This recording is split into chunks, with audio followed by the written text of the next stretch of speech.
Halo Sobat Bintara, kembali lagi di channel YouTube Akun Bintara. Pada video kali ini kita akan mempelajari apa itu akuntansi pemerintahan. Jadi, tunggu apa lagi? Mari kita langsung ke pembahasannya yuk. Sebenarnya, apa bedanya akuntansi komersial dengan akuntansi pemerintah? Apakah standar yang digunakan dalam menyusun laporan keuangan antara akuntansi komersial dengan akuntansi pemerintah sama? Untuk lebih jelasnya, mari kita simak penjelasannya pada video kali ini.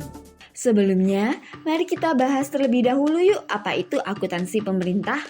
Berdasarkan Peraturan Pemerintah Nomor 71 Tahun 2010 tentang Standar Akuntansi Pemerintahan atau SAP berbasis akrual, akuntansi diartikan sebagai proses identifikasi, pencatatan, pengukuran, pengklasifikasian, pengikhtisaran transaksi dan kejadian keuangan, penyajian laporan keuangan serta penginterpretasian atas hasilnya.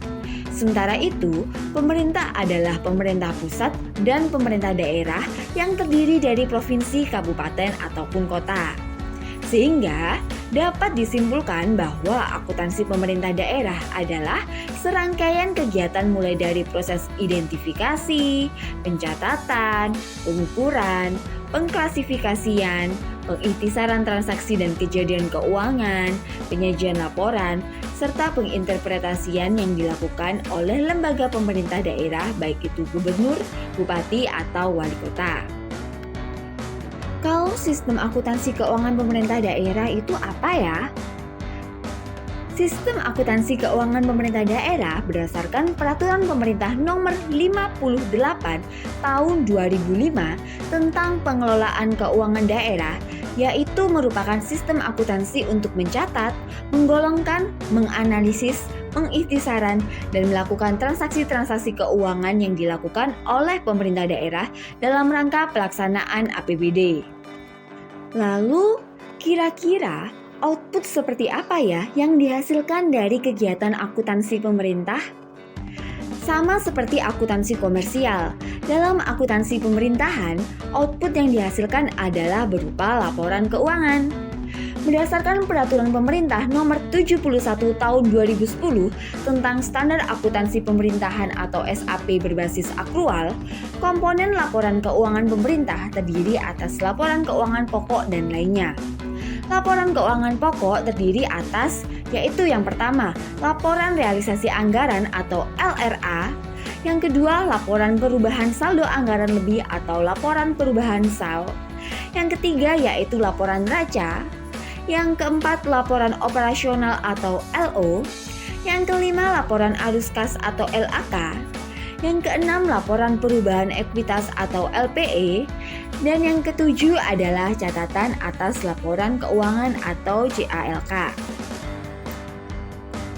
Namun, berdasarkan Peraturan Menteri Dalam Negeri Nomor 13 Tahun 2006, laporan keuangan yang akan dipakai terkait akuntansi keuangan daerah adalah yang pertama yaitu laporan realisasi anggaran atau LRA, yang kedua laporan neraca, yang ketiga laporan operasional atau LO, yang keempat laporan perubahan ekuitas atau LPE, dan yang terakhir yaitu catatan atas laporan keuangan atau CALK.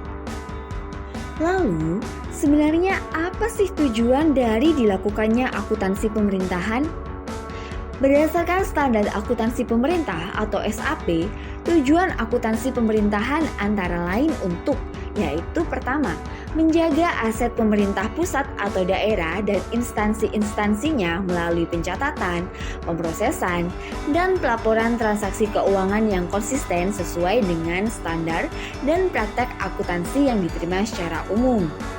Yang kedua yaitu menyediakan informasi yang akurat dan tepat waktu tentang anggaran dan kegiatan keuangan pemerintah pusat atau daerah, baik secara nasional maupun instansi yang berguna sebagai dasar penilaian kinerja untuk menentukan ketaatan terhadap otorisasi anggaran dan untuk tujuan akuntabilitas. Dan yang ketiga yaitu menyediakan informasi yang dapat dipercaya tentang posisi keuangan suatu instansi dan pemerintah pusat atau daerah secara keseluruhan. Dan yang terakhir atau yang keempat, yaitu menyediakan informasi keuangan yang berguna untuk perencanaan, pengelolaan, dan pengendalian kegiatan dan keuangan pemerintah secara efisien. Selanjutnya, siapa saja sih pengguna dari informasi akuntansi pemerintah daerah? Berdasarkan Peraturan Pemerintah Nomor 71 tentang Standar Akuntansi Pemerintahan berbasis akrual, terdapat beberapa kelompok utama pengguna laporan keuangan pemerintah. Di antaranya yaitu masyarakat, wakil rakyat, lembaga pengawas dan lembaga pemeriksa, pihak pemberi atau berperan dalam proses donasi, investasi dan pinjaman, dan juga pemerintah itu sendiri. Informasi yang disajikan dalam laporan keuangan bertujuan umum untuk memenuhi kebutuhan informasi dari semua kelompok pengguna.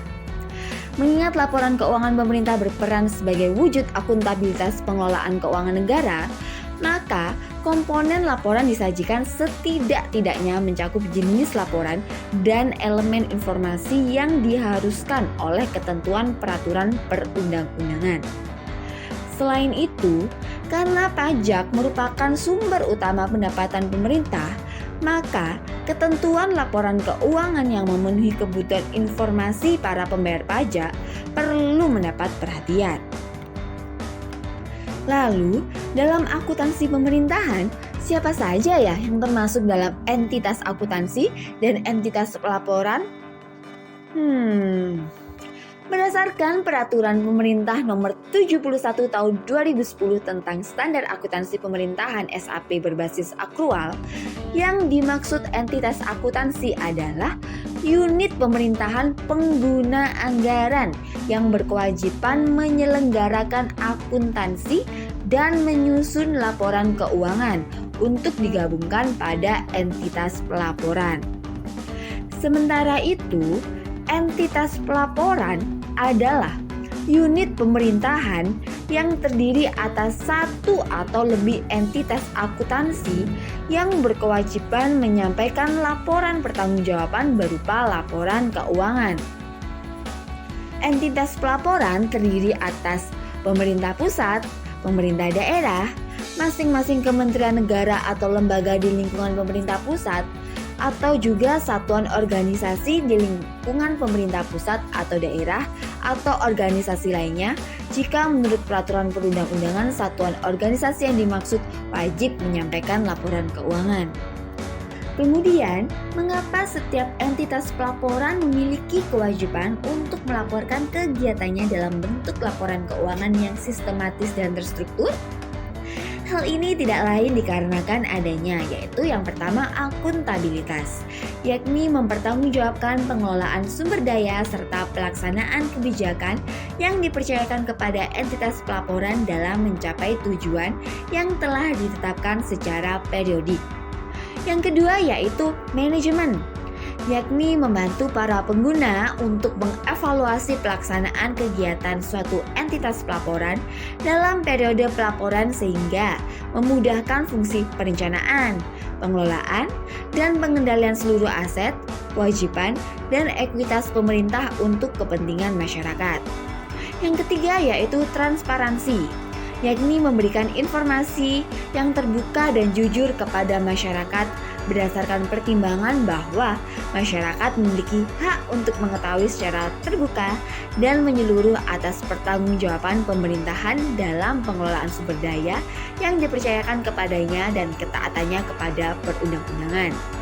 Yang keempat yaitu keseimbangan antar generasi atau intergenerational equity, yakni membantu para pengguna dalam mengetahui kecukupan penerimaan pemerintah pada periode pelaporan untuk membiayai seluruh pengeluaran yang dialokasikan dan apakah generasi yang akan datang diasumsikan akan ikut menanggung beban pengeluaran tersebut. Dan yang kelima atau yang terakhir yaitu evaluasi kinerja, yaitu mengevaluasi kinerja entitas pelaporan, terutama dalam penggunaan sumber daya ekonomi yang dikelola pemerintah untuk mencapai kinerja yang direncanakan. Lalu, apa saja karakteristik dari akuntansi pemerintahan yang membedakannya dengan bidang akuntansi lainnya?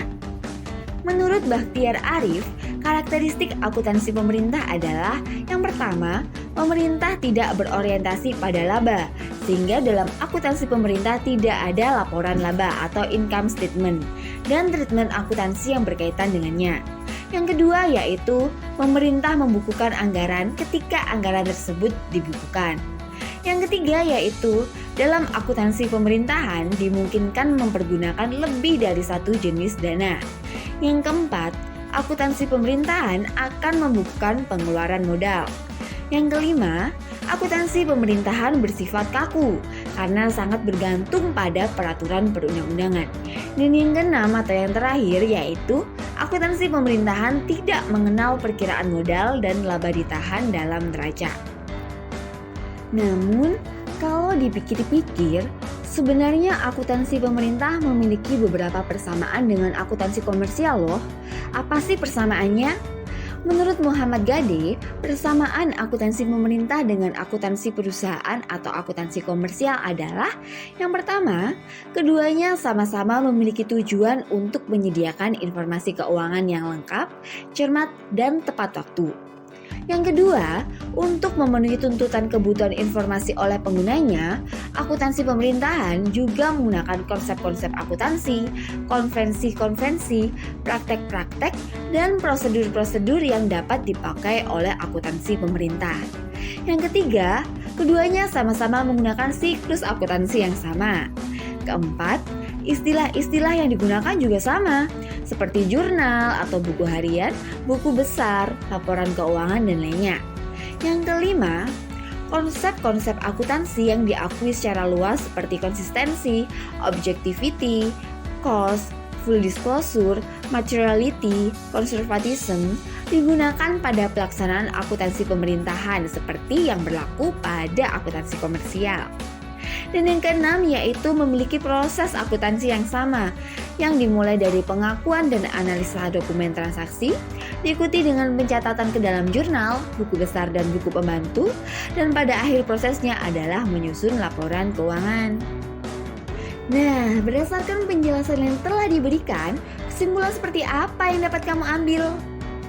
Dari penjelasan telah diberikan dapat ditarik kesimpulan bahwa proses dan siklus akuntansi komersial dan akuntansi pemerintah dimulai dari proses mengidentifikasi transaksi, dilanjutkan dengan pencatatan dokumen transaksi, dan diakhiri dengan penyusunan laporan keuangan guna memberikan informasi keuangan yang akuntabel kepada pihak yang membutuhkan. Terima kasih sudah menyimak materi tentang akuntansi pemerintahan. Sampai jumpa di video-video selanjutnya. Jangan lupa ditekan tombol like dan subscribe-nya.